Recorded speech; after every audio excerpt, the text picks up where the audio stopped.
And lastly, we have a letter from Pat in Flat Plains, Kansas. And that just about does it for this edition. Hello, this is Lyle Gerber, executive producer of The New Normal with Steve Benaquist. And welcome to another episode. Steve is still out, recuperating, and I'm covering for him. And as you might be able to tell, we have another supercut for you. These are all Steve's responses to the letters from Pat, who generally writes from Flat Plains, Kansas. And that request was from Helen in Washington Heights. And so I hope you enjoyed, Helen, and anyone else, possibly even Pat, will enjoy these. Perhaps we'll go right in about them. Anyway, I am trying to keep these introductions short and get to the issues of the new normal. That is the mission of this show, and we take it very seriously here. There was one other letter that it just keeps popping up this week. Virginia from Virginia Beach, Virginia, seems to not be able to just let a thing go. She wrote in with a very unconstructive criticism of my voice, which she compared to a certain thing jammed into another certain thing, and there's nothing I can really do about that. I'm far enough along in my life. I'm not going to change, take a vocal lesson or, I like the sound of my voice, okay?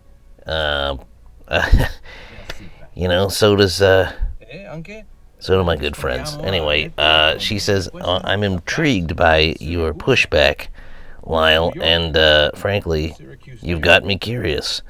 What do you look like? Possibly there's some amusing contrast between the hideous quality of your voice, which sounds like a garbage bag full of fighting baby raccoons over a piece of rotten meat. Anyway, maybe you could describe yourself. Here's a picture of me. Whoa. Well, Virginia, you're a very becoming woman. Yes, well, while the date was meant more as an acceptance of your challenge, so that you could quote-unquote dump me immediately after meeting me, I take care of myself. About 6'2", kind of dark. I have ab. Anyway, we'll leave it at that. Moving on to the issues. Oh my goodness, we actually have some time this time. All right. Not foiled. So, we're talking about depression and bad dreams. Now, the other night, before I was going to bed, I like to relax with some PBS, and there was a concert with a child prodigy, pianist, if the other pronunciation makes you a little uncomfortable.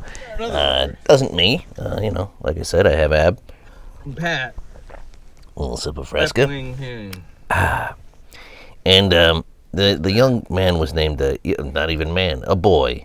He was a boy. Okay, and that was sort of the point, is that he's so great. His name is Ethan Bortnick.